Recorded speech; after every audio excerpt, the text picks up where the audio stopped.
तब भैया जी लोग बस करिए। आप लोग अपनी ज़रूरी बातें क्लास ख़त्म होने के बाद करिएगा, ठीक ना। और थोड़ी सी ज़रूरी बातें हम करने जा रहे हैं, शायद काफ़ी समय हो गया है क्लास लिए हमको। हम्म। टॉपिक है आप लोगों की बुक में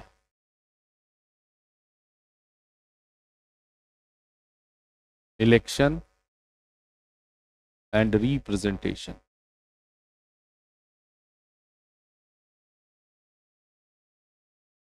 ठीक है। Election and representation, basically in the contest of India हमको इन दो टॉपिक्स को समझना है ना। एक तो समझना है कि इलेक्शन क्या है, असल में क्या है, और असल में हम क्या समझते हैं उसको, ये समझना है। और दूसरा समझना है कि रिप्रेजेंटेशन क्या है। हम्म, तो भारत एक ऐसा देश है जहां पर डेमोक्रेसी फॉर्म ऑफ गवर्नमेंट है। अच्छा, आप लोग इस बात से सहमत तो होंगे ही। हाँ, आप लोग बोलिए, बताइए, इंडिया में किस तरह की शासन प्रणाली है, किस तरह का फॉर्म ऑफ गवर्नमेंट है। डेमोक्रेसी नहीं होता है, डेमोक्रेटिक नहीं, डेमोक्रेसी, डेमोक्रेसी है ना। इसका मतलब क्या है, इसका मतलब क्या है, अगर किसी कंट्री में डेमोक्रेटिक फॉर्म ऑफ गवर्नमेंट है, इसका मतलब क्या है, देयर शुड बी इलेक्शंस। क्या है इसका मतलब, वहां पर क्या होते होंगे, इलेक्शंस होते होंगे। एक तो ये मतलब हुआ। अच्छा, दूसरा मतलब ये हुआ कि क्या एक ही बार इलेक्शन होगा कि डेली होगा। रेगुलर इंटरवल पर इलेक्शंस होते रहेंगे। इलेक्शन होंगे भी तो कैसे होंगे, रेगुलर इंटरवल पर। इंटरवल का मतलब एक निश्चित टाइम रहेगा, टेन्योर रहेगा, उस टेन्योर के बाद फिर से इलेक्शन होगा, ठीक ना। अब ये तो होगी बात डेमोक्रेसी की। और सिर्फ इलेक्शन ही नहीं होगा, डेमोक्रेसी का मतलब होगा people also have many choices. Democracy में लोगों के पास जितनी ज्यादा चॉइसेस होंगी, चॉइसेस समझते हो, जितना ज्यादा चुनने का अधिकार होगा उनके पास, चुनने का अधिकार का मतलब जितने ज्यादा ऑप्शंस होंगे उनके पास, है ना, वो डेमोक्रेसी उतनी ही अच्छी होगी। ये बात नहीं समझ में आई मेरी, कि right to choose how can make a democracy better. कैसे, सपोज कर लो कि इस क्लास में आपको एक नेता चुनना है, अपनी क्लास का एक नेता चुनना है, और मैं एक बाहुबली हूं, जो कि हूं, ऐसा लोग सोचते हैं। ठीक ना, मान लो मैं कि मैं एक बाहुबली हूँ। नाखून मत चबाओ यार, सुनो मेरी बात। मान लो कि मैं एक बाहुबली हूँ और तुम लोगों को वोट देना है। तो अब मेरी पर्सनालिटी इस तरह की है कि लोग मेरे खिलाफ खड़े ही नहीं हो सकते हैं इलेक्शन में। तो तुम लोग वोट दो चाहे मत दो, हम तो जीत जाएंगे ही जाएंगे। जाएंगे कि नहीं जाएंगे। तो यहाँ पर तुम लोगों के पास किस चीज़ की कमी रही, तुम लोगों के पास राइट टू वोट है। राइट टू वोट तो है ही भाई, वोट तो दे ही रहे हो, रेगुलर इंटरवल पर दे रहे हो वोट। लेकिन यहाँ पर कमी रही राइट, यहाँ पर कमी रही तुम लोगों को ऑप्शंस की। मेरे से अच्छे या मेरे से बुरे चार छह लोग और होते इस वोटिंग प्रोसेस की कतार में, तो तुम्हारे पास तर्क करके, रैशनैलिटी करके, अपनी समझ के अकॉर्डिंग तुम ये डिसाइड कर सकते थे कि फला आदमी बेहतर है, कि वो आदमी बेहतर है, वो आदमी बेहतर है तो किन किन मायनों में बेहतर है, अगर उसको हम चुनते हैं अपना नेता तो वो हमारे लिए क्या क्या कर सकता है, अगर उनको चुनते हैं तो वो क्या कर सकता है। ये सारी बातें आएंगी जब आपके पास ऑप्शंस रहेंगे। तो डेमोक्रेसी में ऑप्शन होना बहुत जरूरी है। तो क्या होना चाहिए आपके पास, ऑप्शंस होने चाहिए कि नहीं होने चाहिए, ऑप्शंस होने चाहिए। ठीक। एक और चीज कही जाती है भारत में तो नहीं है लेकिन एब्सोल्यूट नहीं है। एक टर्मिनोलॉजी और इस्तेमाल होती है राजनीतिज्ञों की दुनिया में, या जो भी थोड़े पॉलिटिकल स्कॉलर टाइप के लोग होते हैं, राइट टू रिकॉल, उसको क्या बोला जाता है? राइट टू रिकॉल, वापस बुलाने का अधिकार। मतलब कि मान लो हमने अपना नेता चुना और वो नेता हमारी उम्मीदों पर खरा नहीं उतरा, तो जनता को ये अधिकार हो कि एट द टाइम उसको उसके पद से हटा दिया जाए। अब भारत में एक बार जो चुन जाता है वो अपने टेन्योर तक तो रहता ही रहता है, तो राइट टू रिकॉल हमको मिलता है कि हम अगले इलेक्शन तक वेट करें और अगले इलेक्शन में फिर उसको वोट न देकर किसी और को वोट दे। यानी 5 ईयर्स के लिए हमको उनको झेलना ही झेलना पड़ जाता है। तो वही मैं कह रहा हूँ कि है ये राइट है हम लोगों के पास, लेकिन अब्सोल्यूट तरीके से नहीं है। 5 ईयर्स के बाद हमको मिलता है।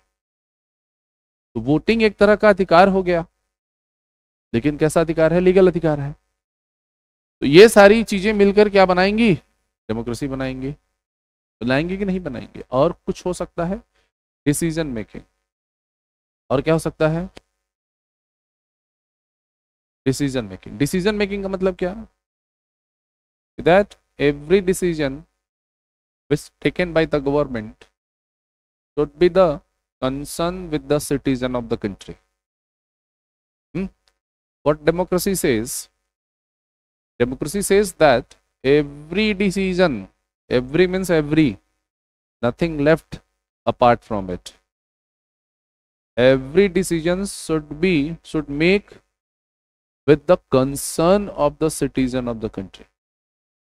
That means any kinds of policy or any kind of law, if the government want to implement in the country, then before it, government should ask to their citizens. If the citizens in the favor of the law or the policy, then only government will implement it. If the citizens were against with the law and the policy, the government never going to implement it. बात को समझिए। ऐसा होता है अपने देश में। अभी कुछ दिन पहले जीएसटी काउंसिल की बैठक हुई थी, काफी मीम्स बन रहे हैं हमारे जो वित्त मंत्री हैं निर्मला सीतारमन के ऊपर। पॉपकॉर्न के ऊपर उन्होंने टैक्स लगाया हुआ है कि सादा पॉपकॉर्न रहेगा तो 5% की स्लैब में रहेगा, नमकीन पॉपकॉर्न रहेगा तो 12% की टैक्स स्लैब में आएगा, और कैरामलाइज रहेगा तो वो 18% के टैक्स में आएगा। मतलब रोटी है 5% में, ठीक। फॉर्च्यून में मान लो उसको रिफाइंड ऑयल से अगर पराठा बनाए हो तो 12% में, और शुद्ध घी से पराठा बनाए हो तो 18% के स्लैब में आएगा। ऐसा कुछ हो रहा है, हालांकि ये सही बात नहीं है, उन्होंने कुछ दूसरी चीज कह रही थी वो, ठीक ना। तो गवर्नमेंट ने ये जीएसटी काउंसिल ने ये डिसीजन लिया, तो जब जीएसटी काउंसिल ने ये डिसीजन लिया तो आपसे पूछा? नहीं पूछा। इस बिहाफ पर तो डेमोक्रेसी है ही नहीं आपके यहाँ, लेकिन ऐसा नहीं है। देखो, absolute democracy is not possible. मैं क्या कह रहा हूं कि absolute democracy is not possible.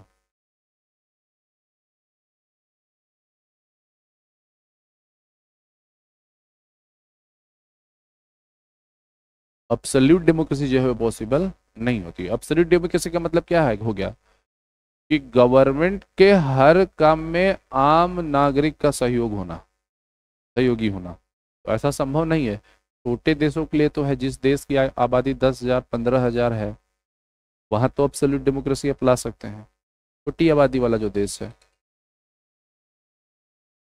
हाँ सर,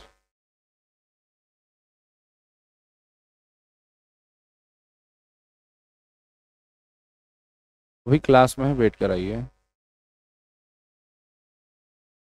ठीक है। ठीक है बात। छोटे देशों में डेमोक्रेसी पॉसिबल हो सकती है, एब्सोल्यूट डेमोक्रेसी पॉसिबल नहीं हो सकती। लेकिन समय के साथ साथ कंट्रीज की जो पॉपुलेशन है वो बढ़ी, और democracy form of government in countries में काफ़ी ज़्यादा पॉपुलर हुआ। तो बड़े देशों में क्या, जैसे भारत एक तरह से देखें तो पॉपुलेशन में दुनिया का सबसे बड़ा देश है, तो सच में यहाँ डेमोक्रेसी है। अकॉर्डिंग टू द डेफिनेशन देखा जाए कि in democracy in which all the citizens are responsible for the governance and ना a part of the government, government के वो पार्ट भी होते हैं और उस गवर्नमेंट के फैक्टर्स भी होते हैं, दोनों चीज़ें होती हैं। सरकार से शासित भी होते हैं और सरकार के लिए काम भी करते हैं। ठीक, इंडिया में तो ऐसा है नहीं। तो क्या आया, एक नया कॉन्सेप्ट आया, रिप्रेजेंटेटिव फॉर्म ऑफ डेमोक्रेसी का। क्या फॉर्म आया, डेमोक्रेसी ने अपना रूप सुधारा और ये बन के आया क्या, रिप्रेजेंटेटिव फॉर्म ऑफ डेमोक्रेसी।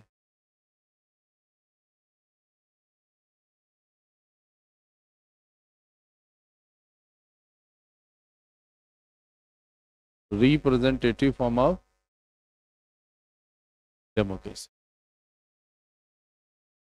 अब ये रिप्रेजेंटेटिव फॉर्म ऑफ डेमोक्रेसी क्या है, देखो बड़े कंट्री में जो भी जितनी भी बड़ी कंट्री होती हैं, उन बड़ी कंट्री के हर नागरिक को सरकारी काम में एंगेज नहीं किया जा सकता है, पॉसिबल ही नहीं है। अरे भाई सरकार को ये स्टाइलस खरीदना है, तो अब सरकारी डिसीजन है तो डेमोक्रेसी के हिसाब से हर जनता से पूछना पड़ेगा। अब पता चला 200 रुपये का स्टाइलस है, 2000 करोड़ रुपए खर्च हो गए पूछने में, तो ये ना ही इकोनॉमिक फिजिबल होगा और ना ही ये प्रोडक्टिव होगा ज़्यादा, है ना। हमको काम आज है, पता चला पूछने चले 6 महीना बीत गया, तब काम ही ना रहे, क्या मतलब है उसका। ठीक है बात। तो क्या हुआ कि group of people elect their representative, क्या इलेक्ट करते हैं, रिप्रेजेंटेटिव। कि कुछ लाख लोगों का ग्रुप एक रिप्रेजेंटेटिव इलेक्ट कर, तो ये जिनको इलेक्ट करता है यही क्या कहलाते हैं, रिप्रेजेंटेटिव कहलाते हैं। बात समझे कि नहीं, समझ में आ रही थोड़ी थोड़ी। काफी दिनों के बाद जब पढ़ाई होती है तो दिमाग में जंग लग जाती है, रस्टिंग हो जाती है। समझ रहे बात कुछ नहीं, इसीलिए बहुत धीरे धीरे पढ़ा रहा हूँ, नहीं तो पता चला कुछ ब्लॉक व्लॉक हो गया तो गड़बड़ हो जाएगा। इनको क्या कहा जाता है, अब ये जो होंगे ना, ये जो डिसीजन लेंगे वो अपने पीछे की जो जनता है उनके बिहाफ पर लेंगे। यानी अगर ये कोई डिसीजन लेंगे तो ये माना जाएगा कि ये डिसीजन किसका है, जनता का है। ये कोई डिसीजन लेंगे तो क्या माना जाएगा, डिसीजन इनका नहीं है, किनका है, जनता का है। समझे बात को। तो हमारे यहाँ ऐसे ही है ना कि मान लो ये आम जनता है, आम जनता की लाइन है ये, मान लिया, है ना। और हर स्लैब में कुछ पॉपुलेशन शो हो रही है, अमूमन 10 लाख की पॉपुलेशन पर एक रिप्रेजेंटेटिव होता है, अमूमन अमूमन। ठीक ना, ये जरूरी नहीं है एकदम रिजिड बैठ जाओगे 10 लाख हो गए तो एक हो गया, नहीं ऐसा नहीं, कहीं 12 लाख भी हो जाते हैं, कहीं 2 लाख भी रहते हैं। ठीक, अमूमन हम मान के चलते हैं कितना, 10 लाख पर एक रिप्रेजेंटेटिव होगा। तो यहाँ से यहाँ तक 10 लाख लोगों को शो कर रहा है, यहाँ से यहाँ तक 10, यहाँ से यहाँ तक 10, यहाँ से यहाँ से 10। तो ये 10 लाख लोगों में से ही कोई इलेक्शन में कॉन्टेस्ट करेगा। यहां पर भी वही, यहां पर भी वही, वहां यहां पर भी वही। और ये लोग जो डिसीजन लेंगे वो इनके लिए लेंगे, ये जो डिसीजन लेंगे अब इनके लिए लेंगे, और ये इनके लिए। तो these representative represent their citizens, their constituencies people. What these representative do, ये क्या कर रहे हैं गवर्नेंस में, these representative represent the ambitions of their people from their constituencies। उनके एम्बिशंस को ही तो रिप्रेजेंट कर रहे हैं, उनकी उन्हीं की बातों को तो रख रहे हैं, उन्हीं की समस्याओं को तो जल जाके रख रहे हैं वहां पर। तो that form in which peoples are not directly involve in the governance but their representative is the important part of the government is called representative form of government, representative form of democratic government, है ना। तो India में कैसा कैसा form है, representative form of government है। समझे बात को। अब अगर रिप्रेजेंटेटिव फॉर्म ऑफ डेमोक्रेसी है तो भाई देखो डेमोक्रेसी है, भले ही उसका कौन सा कोई भी रूप हो, लेकिन डेमोक्रेसी तो है। तो अगर डेमोक्रेसी है तो एक चीज तो होना कंफर्म है, इलेक्शंस। क्या होना कंफर्म है? इलेक्शंस। और हमारे देश में दो तरह से इलेक्शन होते हैं। कितने तरह से? एक तो इलेक्शन होता है डायरेक्ट, एक क्या होता है, और दूसरा होता है इनडायरेक्ट। दूसरा क्या होता है? इनडायरेक्ट। ठीक बात। अच्छा, इलेक्शन का ही एक प्रोसेस होता है वोट काउंटिंग। क्या? वोट काउंटिंग तो दो तरह से होती है। एक को बोला जाता है first pass the post system.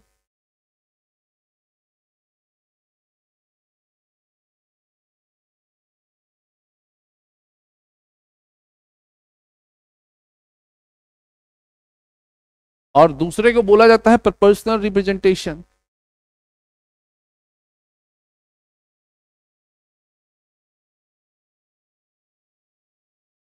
Representation transferable vote counting. ठीक है, अभी इसके बारे में बाद में बात करें।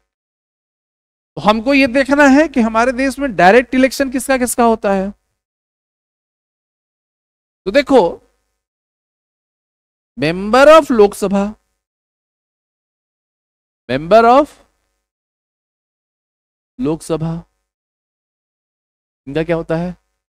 डायरेक्ट इलेक्शन होता है। क्या होता है इनका? Direct election. जनता सीधे तौर पर मेंबर ऑफ लोकसभा को चुनती है। Member of legislative assembly, member of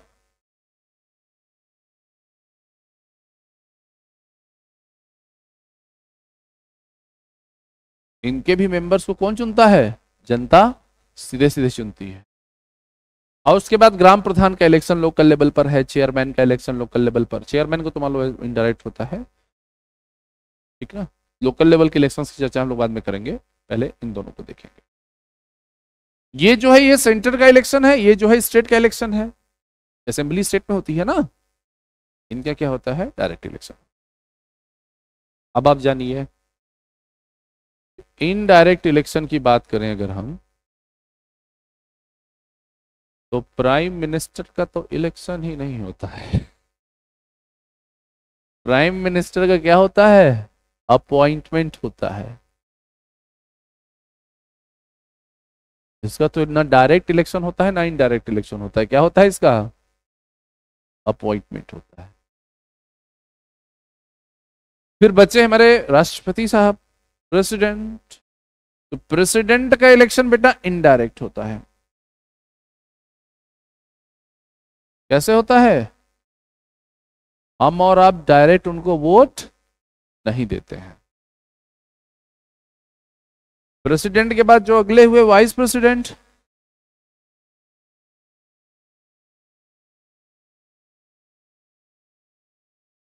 इनका भी इलेक्शन क्या होता है? इनडायरेक्ट होता है। कैसा होता है? हम लोग वोट नहीं देते हैं। देते हैं क्या? कोई देता है क्या? देते तो नहीं हो। कौन है इस समय प्रेसिडेंट? कौन है? इंग्लैंड? हाँ, अरे यार इंडिया का ही नहीं पूछेंगे? राम मनोहर लोहिया। हाँ। प्रेसिडेंट कौन है इंडिया का? हाँ, इंडिया का रामनाथ कोविंद। इंडिया के प्रेसिडेंट रामनाथ कोविंद हैं। इंडिया में ही रहते हो ना? हैं? क्या यस?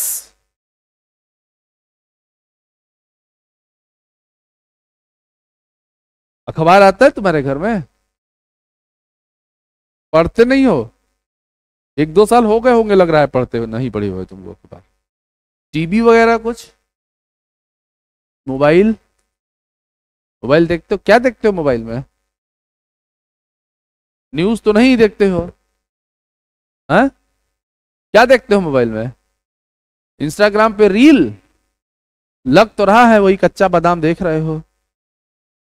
क्या देखते हो बताओ? कौन सा वीडियो देखते हो वही पूछ तो रहे हैं। ऐसा कौन सा वीडियो देख रहे हो तुम भाई कि तुमको देश का प्रधान प्रेसिडेंट कौन है नहीं पता है अभी तक?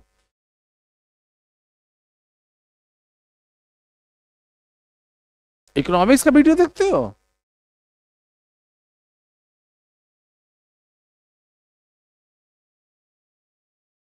चम्मच है घर में? चम्मच चम्मच। चम्मच में एक चम्मच पानी ले लेना। उसके आगे नहीं बोलूंगा मैं। फिर द्रौपदी मुर्मू। वाइस प्रेसिडेंट कौन है?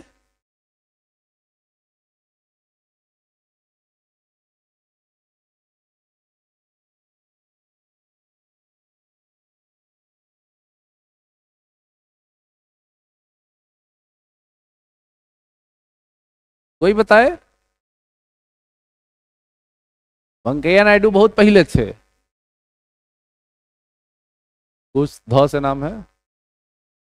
ज से? Good. एक बात जान जाइए बेटा आप लोग, अगर तुम लोगों को ये नहीं पता है कि प्रेसिडेंट कौन है, वाइस प्रेसिडेंट कौन है, वाइस प्रेसिडेंट कौन है, प्राइम मिनिस्टर कौन है, कैसे बनते हैं ये सारी चीजें, तो छोड़ दो पढ़ाई वढ़ाई यार। समझ? छोड़ दो। देखो, sometimes things are not made for everyone. जैसे डांस, वो मेरे लिए नहीं बना हुआ है। वैसे पढ़ाई लिखाई भी कुछ लोगों के लिए नहीं बनी होती है। बहुत शर्म की बात है बेटा, छोटी बात नहीं है। इसको बर्दाश्त कर, थियरीज होती, कुछ फिलोसफी होती तो मान सकते थे। ये थोड़ा बर्दाश्त के बाहर बात है। हाँ, इनका क्या होता है? Indirect election. उसके बाद आइए, जो मेंबर ऑफ राज्यसभा है, कौन है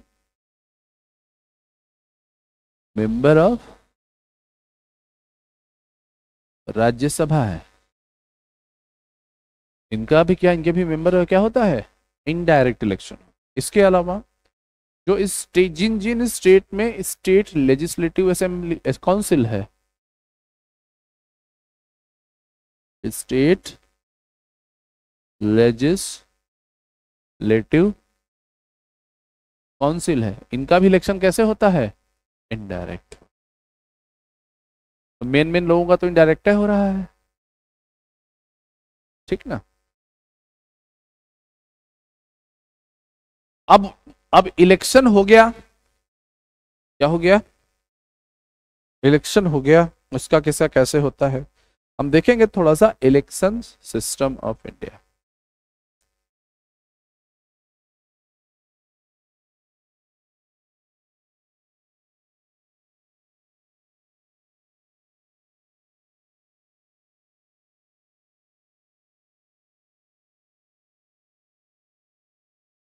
इलेक्शन सिस्टम ऑफ, थोड़ी सी हंसी आएगी आपको जब आप अपने देश के इलेक्शन सिस्टम के बारे में जानेंगे, तो थोड़ी सी हंसी आएगी। हाँ? पहला जो टाइप है बेटा उसको बोलते हैं F P T P. F P T P. दूसरा वाला जो है उसको बोलते हैं पी आर, फर्स्ट पास्ट दी पोस्ट सिस्टम। इसका क्या मतलब हुआ?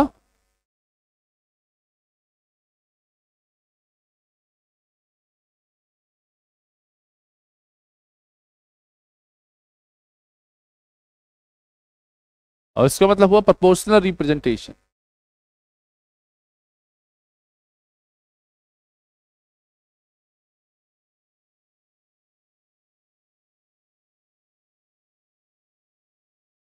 देखिए इंडिया में ये दोनों मेथड यूज होते हैं।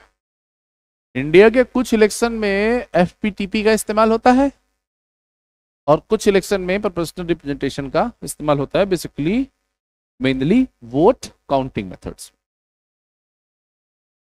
अब ये first pass the post system बोलने में ही बड़ा अटपटा सा है, लेकिन समझने में बड़ा आसान है। बोलने में कैसा है, अटपटा है, पर समझने में बड़ा आसान है। इसका बस इतना ही मतलब है कि जो ज्यादा वोट पाएगा वो जीत जाए। अब इसका मतलब ये हो गया कि मान लें कि in a same constituency there are 4 candidates contesting in election कर रहे हैं। Suppose A, B, C and D are 4 contestant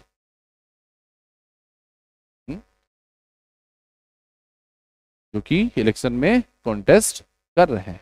ठीक है बात। मान लेते हैं कि the number of votes is 100। 100 vote है, आसानी से समझ में आएगा छोटे नंबर के साथ। बड़ा नंबर ले लेंगे तो थोड़ा समझने में थोड़ा सा दिक्कत होगी।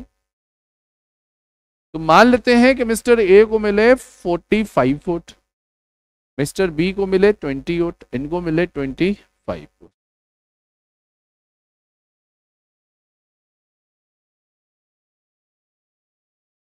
और इनको मिले 10। ठीक। तो first pass the post system said that a person who pursuing सबसे ज्यादा vote A is 45 will be declare the winner chicken dinner। अब समस्या क्या है, कि ये मान लो जीत गए, विनर हो गए, और इन्होंने क्या बना ली, अपनी गवर्नमेंट बना ली।